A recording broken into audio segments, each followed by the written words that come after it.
So actually, my story of growing up in the UK is quite a unique one. So because my dad, who's a doctor, has kind of done his rotations in the medical field all across the UK.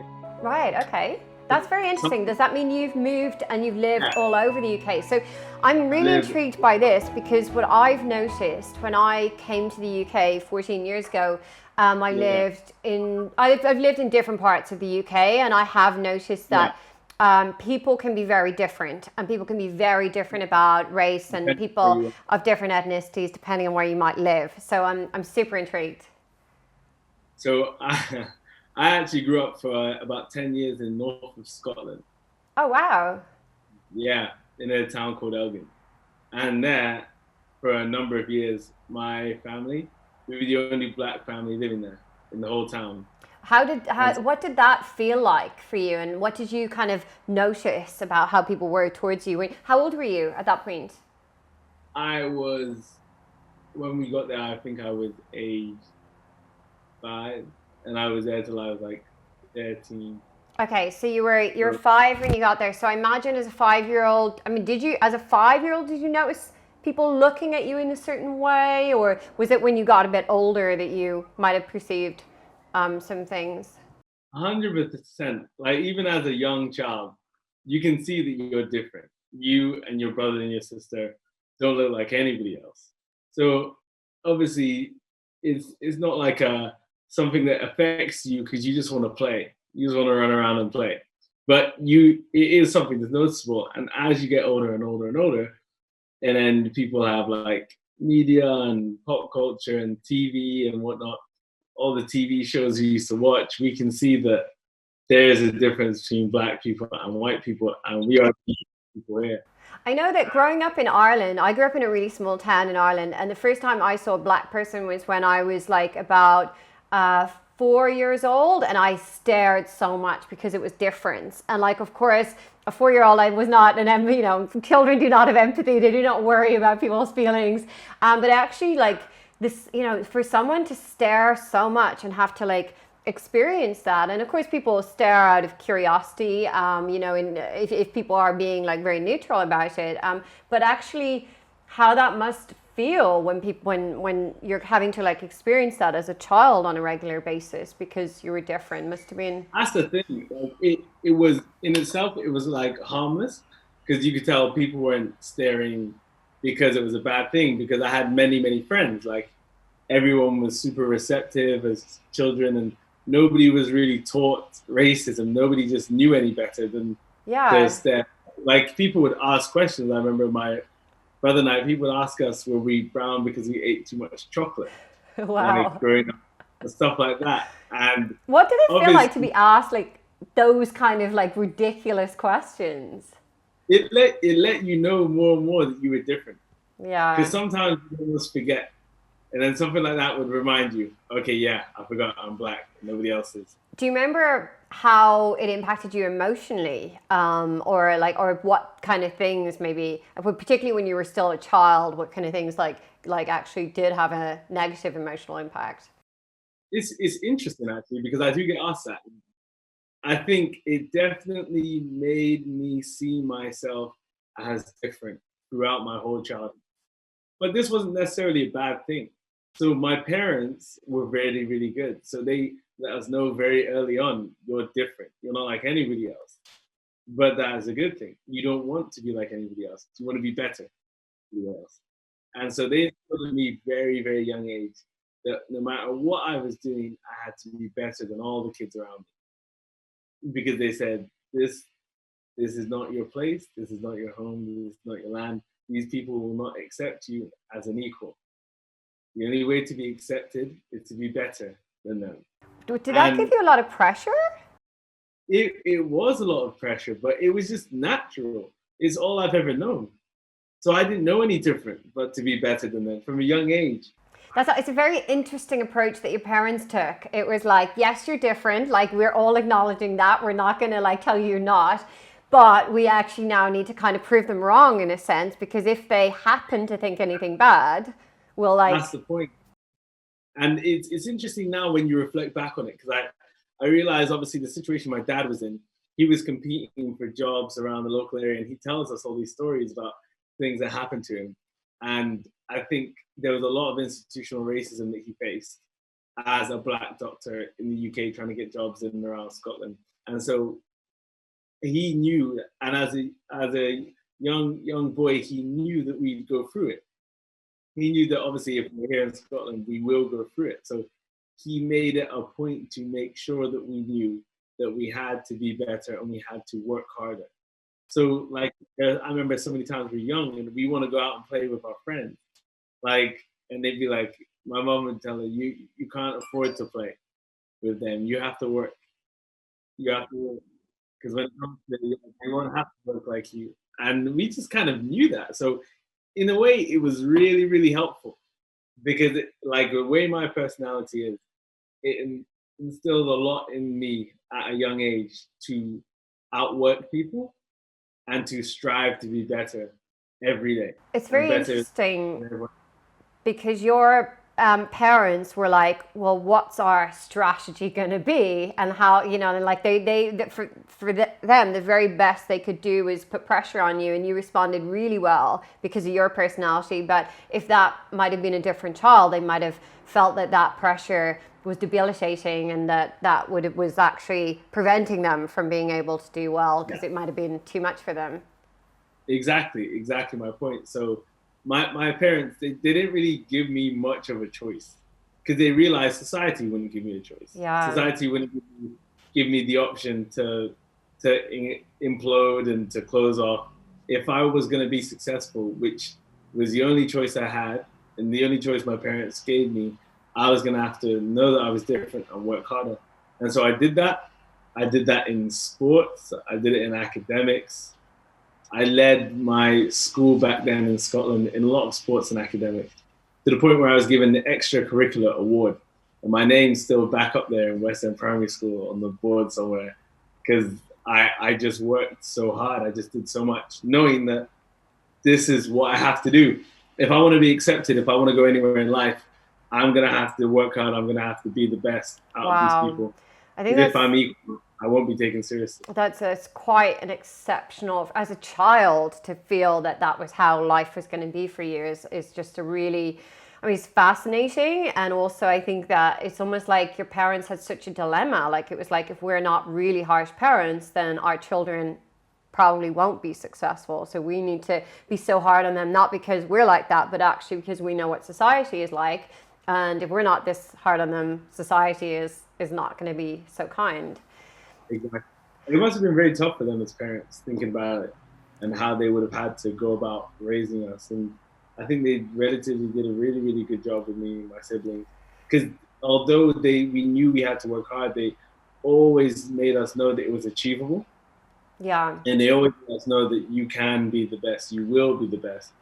You have all the abilities. And they always let us know that even when times were tough, don't worry, you will fall, but you will get up and you will go, you will grind. And we had that mentality. They were always making sure we were doing extra schoolwork, and they were very disciplinary. So it wasn't just tough love, it actually was a lot of love and kindness and support and believing in yourself as well. Exactly. They let us know that we were loved, and they kept us very close as a family. My brother and sister and I to this day are very, very close, because we were all our best friends. We were all we really had back in the day. Because we weren't often allowed to go out and play with the other kids. My mom and dad didn't want us thinking that we were like them, and we had that afforded time to go out in the street and we played until late. After school, we were back home doing homework and doing extracurricular stuff to prepare us for the future.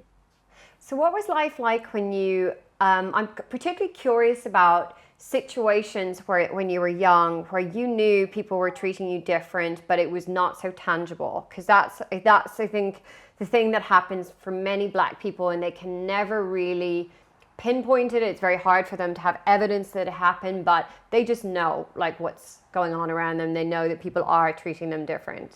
For me, the first experience I had was mainly in sports.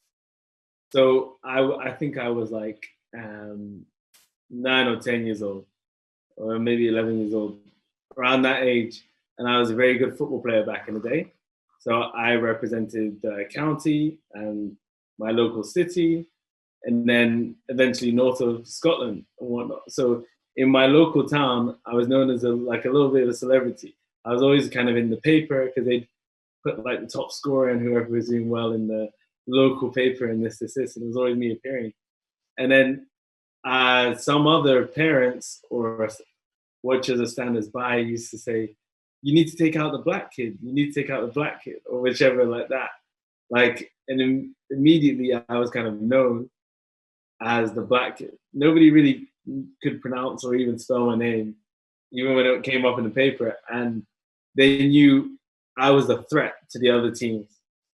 And so I was identified as the black kid. And it was like, we got to get the black kid. How did you feel about like being referred to as the black kid? Because all the other kids around you couldn't be referred to like just a term that is not the person's name.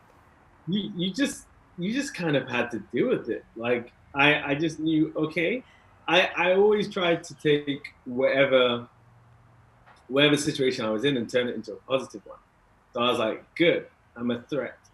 Yeah. And I'm a threat because I'm the best.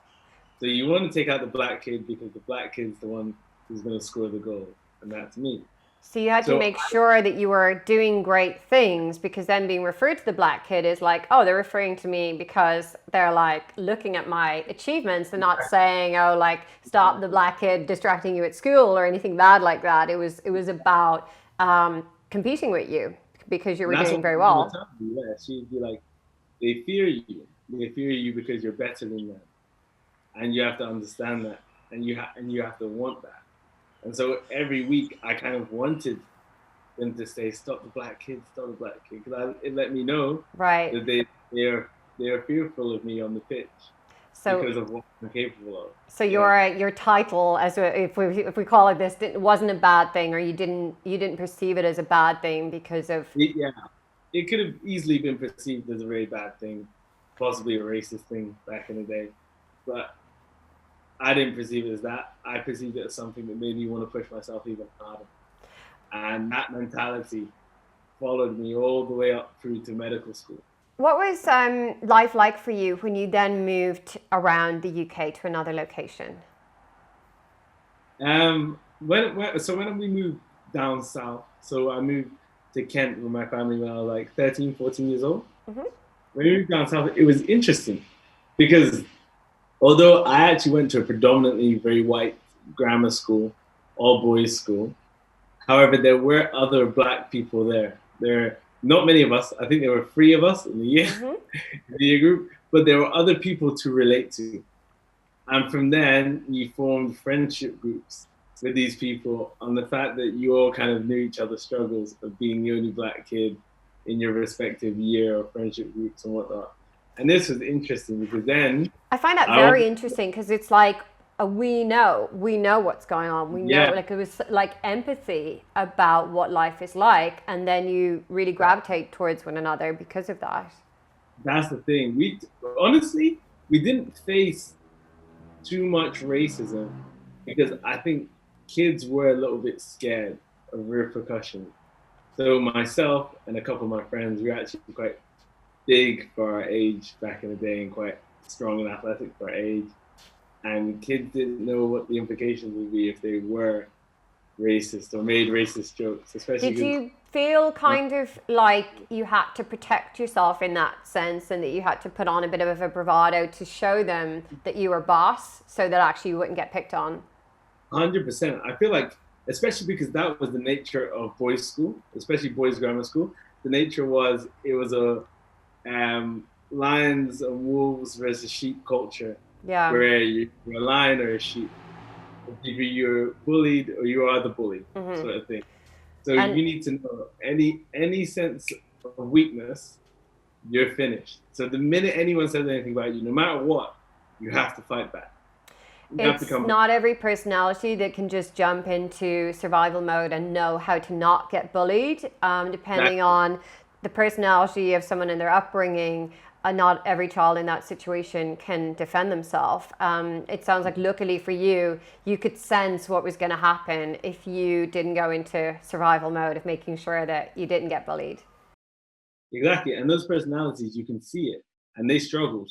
Those personalities definitely struggled. But for those of us who were mentally quite tough, and even more so physically quite tough at age 15, 16, 17, it was advantageous.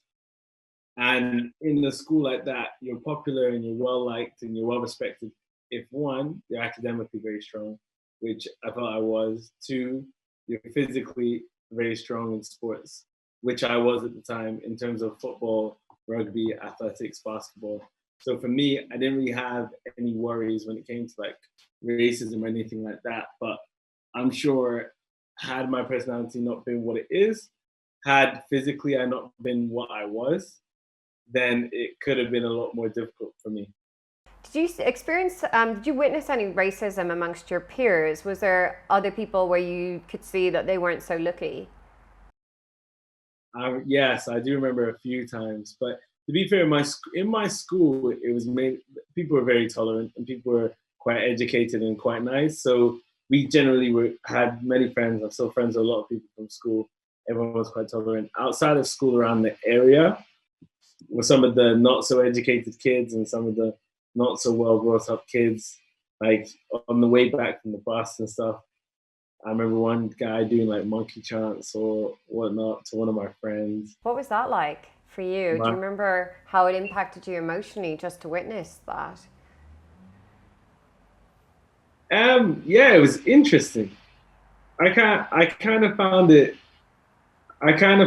funny, like to the point where you think a couple of monkey chants will get to me, that sort of thing. It was like you don't know who I am or what I've been through. I've heard a lot worse than a couple of monkey chants. Yeah. If that's what the plan is to piss me off or whatever, or get to me, you have So enough. you were able to kind of dismiss it, and also Yeah, that it just didn't mean anything to you. You weren't I'm very sensitive. dismissive of things that aren't gonna help me. So me getting mad at that or me taking that negatively, how's that gonna help me? It won't. Anything that I can't make a positive of, I'll dismiss it. That's just always been my logic, my personality. If I can't make this work for me, it doesn't exist. Did you see other people get quite upset by those kind of things? Yeah, 100%. It definitely affected certain people, and certain people like, and I tell them, I'd be like, listen, man, they're just trying to get to you. Don't let them win because they want a reaction from you. They want a reason to start a fight with you. They want a reason to get you in trouble. Don't let them win. As in, it's a battle, and they're trying to get to you. But you're better than that. You're bigger than that. You'll beat them in academics. You'll beat them in sports. That's how we get at them. The reason they're trying to do this is because they don't like getting beat at their own game, in their own country, at their own turf. And they'll use that racism to try and provoke you. We're bigger than that. Rise above it. So And that was difficult. you acted as a kind of a mentor, almost like repeating your mum and dad's words, and then you Yeah. were giving your peers the same words and the same support Yeah. that they had given you. My friends and to my little brother as well. Because obviously we went to the same school. I was a couple of years above him. And if he saw anything, I'd be like, okay, forget it. Forget it. Mom and dad always told us this is coming. You know what this is. Forget it. Let it go. I know it's tough. Let it go. Let it go. And he'd be like, oh, but like, you're not just going to say that to me. I'd be like, let it go. So there's a lot of preparing you for those kind of situations. Did you ever find yourself in a situation where it was more obvious and it was like a really bad situation where you really felt that race was that people were being prejudiced against you? Yeah, one time in a rugby game, I was playing with my friends, and it's all guys, very competitive, a lot of testosterone flying around there. Like it's already very physical, and then one guy I think like stood on me when I'd gone down for tackle, like stood on my arm or something. I said, try that again and see what goes on. Because it was a legal move. The referee didn't catch it. What he did was legal. You shouldn't be standing on people. That's not the nature of the game. And then he said, shut the F up, you black CUNT, or something like that. And I heard that, and I don't know, the Martin Luther King in me was gone, and it was the Malcolm X in me that came out. And I ran over to him. And I remember my friends grabbing me. I was like, say that again to my face and see what happened. And I was literally, I was about to break his face. I was ready to smash him in the face. And I was like, I'm going to prove a point, because I'm going to prove a point that nobody says that to me on the field. I find that really interesting, because you had been so gracious and like so like the bigger person in all these situations, and then one day this situation just really kind of triggered you, and you were furious. I think it was more of the moment, like reflecting on it, it was more of the moment, the heat of the game. Like normally I would turn the blind eye to that sort of stuff, like whatever. But what was it about that situation that really made you so furious when before you'd been so calm? I was already angry. I was already angry because that guy had stood on me. So I was already pent up, like, don't stand on me. And then when he said that, I was like, it's over. And I remember running there and being held back. Oh man. When I think about it, it makes me angry now. I was like, this guy's gonna pay for this. Like, I want to send a message to him and everyone else on the team and everyone else on any team that plays us. Do you say things like that to us, and you will go down. It's gonna be a good night. Really, it's not the way to handle things, and you shouldn't handle things that way. Especially because when you get into that sort of situation, he won't be the first person to say that. He won't be the last. And you're gonna go punch everyone that says something racist to you.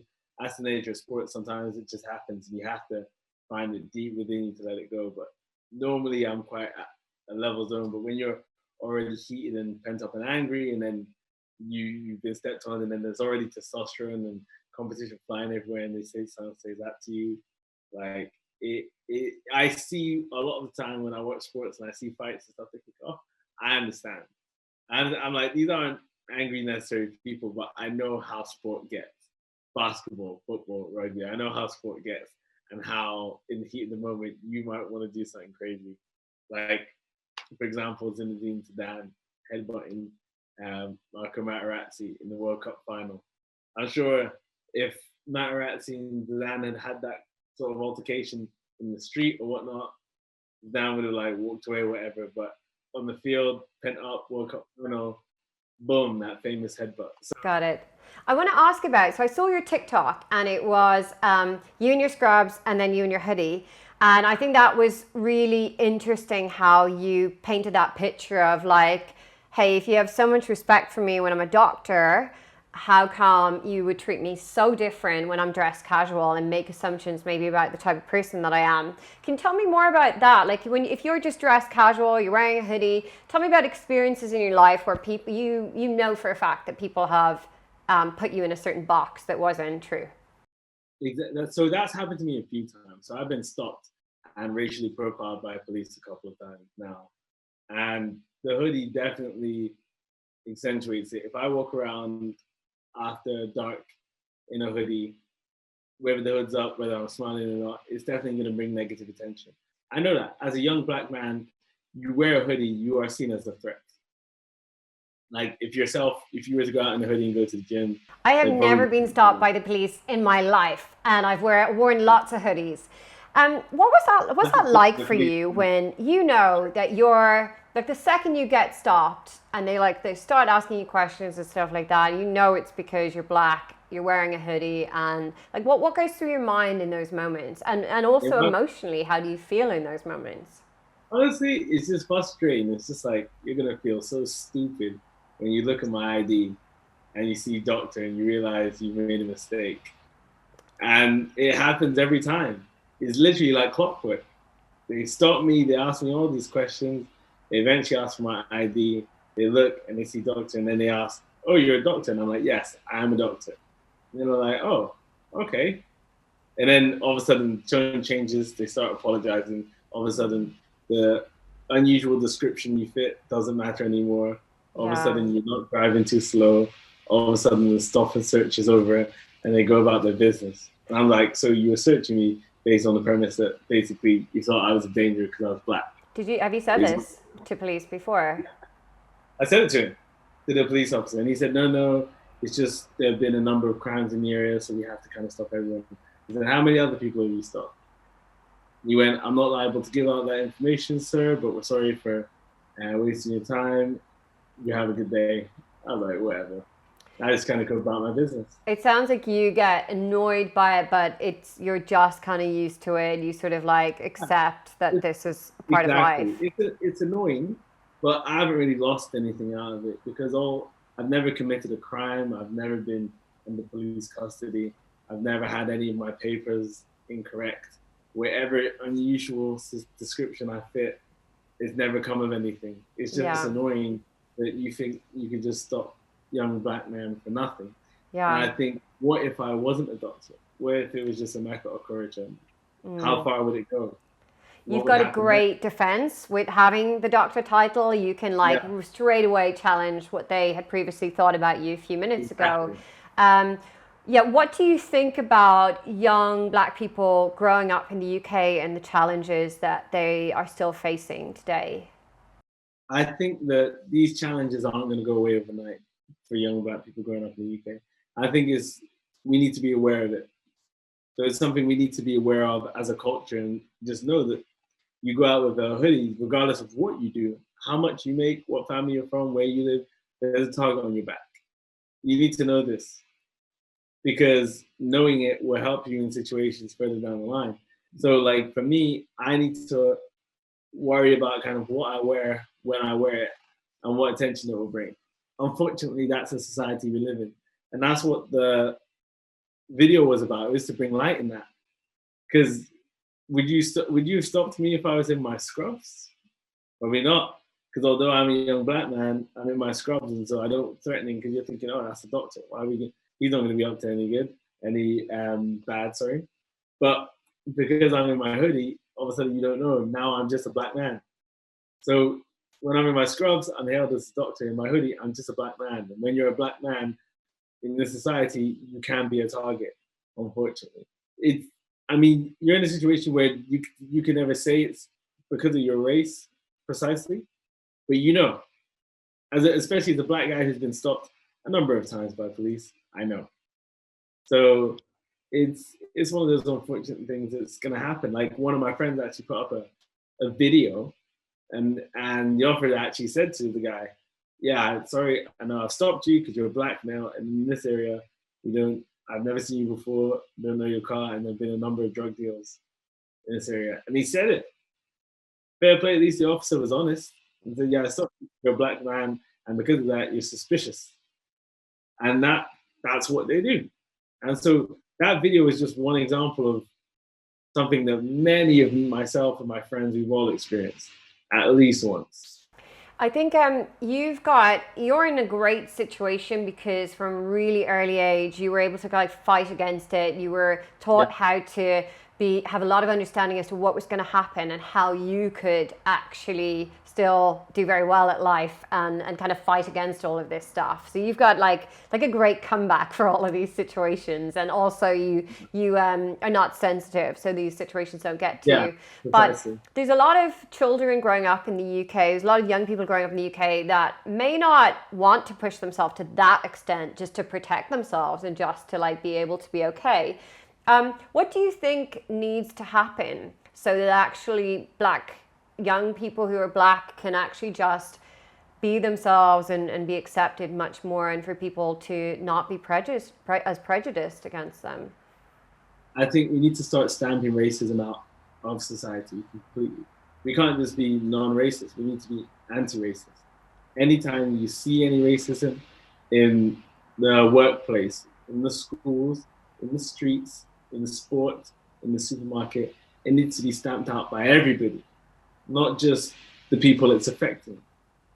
So if I was to see another black man and someone would say something racist to him, I'd be like, hey, what are you doing? You kind of stand up for him because that's one of your own, but we need everyone to stand up for him. So these racists in society know that there's no place for that. For other police officers to be like, nah, mate, you can't just stop him because he's black. You haven't done anything suspicious. Yeah. Like we need that so that people can understand. You can't just be profiling people. That people can understand. You can't. So it's not just about us living our lives, not being racist. We actually have to be proactive and look out for it and be brave enough to say something if we feel that someone is being mistreated. Precisely. And that way, it will let people, even if they have racist views, which I think people may always have, they won't be able to act on these racist views. So they won't be able to hassle Black people in the streets and stuff, and they won't be able to hold them back with institutional racism.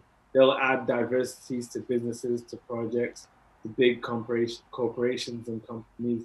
They'll stop chanting racist stuff in football games because they know everyone around them will start cussing them out and be like, you can't just be saying that to that player because he's Black. And people will actively go against you for it. So even if you feel racism in your heart, you keep it there. And also that when we say things, we start to challenge people's beliefs about things, and we start to make them think about what they have just said. For example, in Ireland, I was speaking to someone of an older generation, and he said, I went to the hospital and I was treated by a Black doctor. And I said to the person, but why are you telling me that the doctor is Black? Like, I don't understand. And he was like, I don't know. I don't know why I mentioned the race of, because I was like, I just don't feel like it was necessary for you to tell me the race of the doctor. Like, you went to the hospital, you were injured, you got treated by a doctor. And he was being naive, and and luckily he said, oh yeah, thank you for pointing that out. That wasn't necessary information. That's the thing. A lot of racism, microaggressions and whatnot, there's kind of more ignorance than actual hate. So I remember when I was doing my medical training, I was in Norwich. I was in the University of East Anglia in Norwich, and I was in a rural place called Bungay, and I was doing home visits, and I'd gone to a house of an old Caucasian couple who I'm sure hadn't really had much face-to-face contact with anyone Black up there. And one old man said that, because he said he was happy with the way I treated him. He said it's nice to see a colored doctor treating me so well and whatnot. And like, how else did he expect you to treat him? Yeah, I knew that he didn't realize that you don't really politically say colored anymore, referring to a Black person in society. Two, he made, like, this is my job. If a white person treated you the same, you wouldn't say anything because it's expected of them. But for me, it's a surprise, which means you expect me to be lesser than my classmates. And that's kind of the ingrained racist kind of thoughts, because he wasn't saying it to be mean or racist.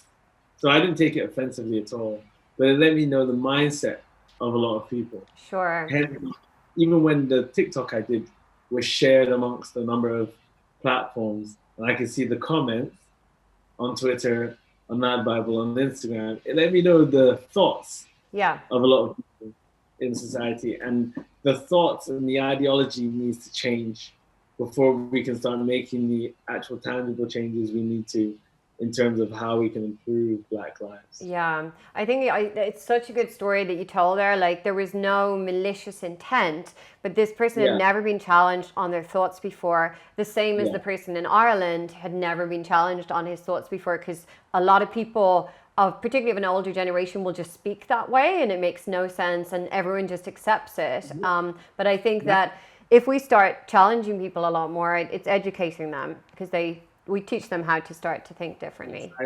Exactly. And it's interesting that the GP I was working with at the time, a female GP who was also white, later apologized to me in the car for what that man had said. And I was like, that's fair enough, I appreciate that, but why didn't you speak when he was saying it? Yeah. When he said it, you were there in the consultation. Obviously I was a medical student, so I was under supervision with her as a GP.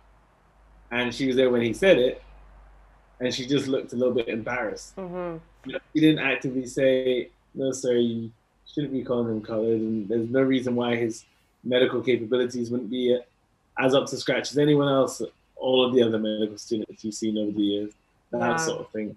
I think that's a great point that you've made, that like we are very polite as a nation, and like you don't want to rock the boat, and a lot of people are not confident enough or brave enough to speak out and she wasn't assert brave enough to themselves speak. in that way. And actually, if we just educate people that there's an obligation to assert yourself, even if that does make you feel nervous, even if that does make you feel socially anxious because you're afraid of what conflict it might cause, that actually we need to take that leap. I feel like she had a responsibility, especially as my senior at the time, to say something. Fair enough, she didn't feel comfortable saying something. Obviously, this is a couple that have been with their practice for a number of years, and they've had medical students every year out to see them because they had a few weird and wonderful medical conditions that they love medical students seeing. And that's why he obviously made the comment, because he was happy with my care. But he's been seen by white medical students for years. And so maybe she didn't want to ruffle the relationship between them.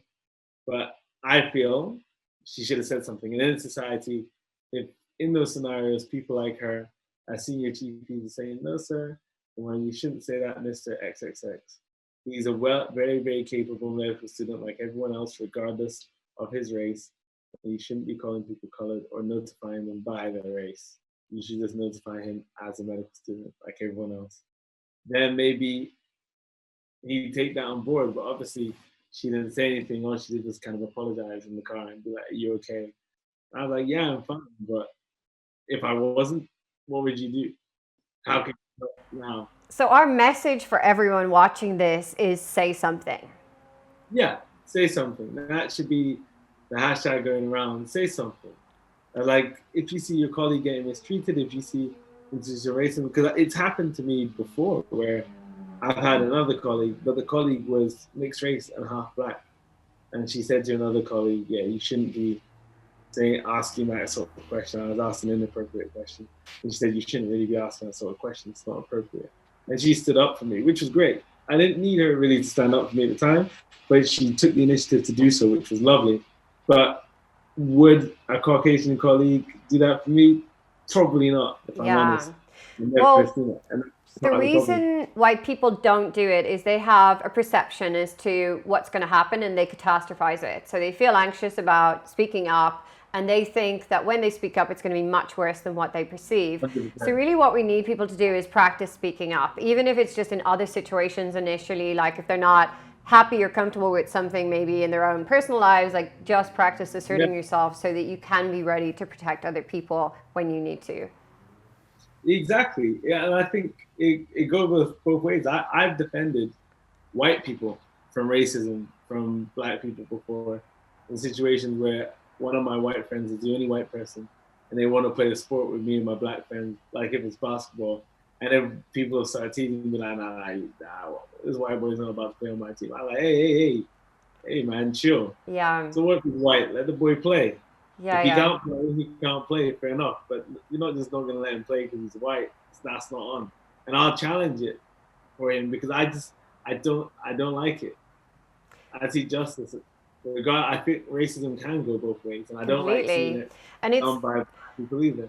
It's nice that because you've had those unfortunate experiences, you were straight away prepared to stick up when someone was being racist towards the white guy. You were prepared to stick up because you had so many experiences and you knew what was the best thing to do in that situation. I think 100%. Sometimes we're not prepared for when it actually happens, so we're a bit shocked, or we don't even want to think about it. We want to like sweep it under the carpet, or we want to kind of almost protect the other person by going, oh, they probably didn't mean it, and we can make up these excuses that give us permission not to speak.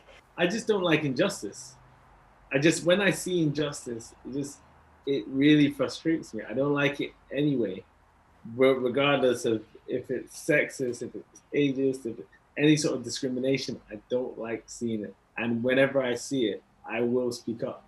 I guess that's because you've experienced it from day one. Like you saw what your dad went through and saw how unfair that was. So injustice is something that triggers a bit of anger in you that you can use in a productive way. I know, and the thing is, when I was young, nobody stuck up for me.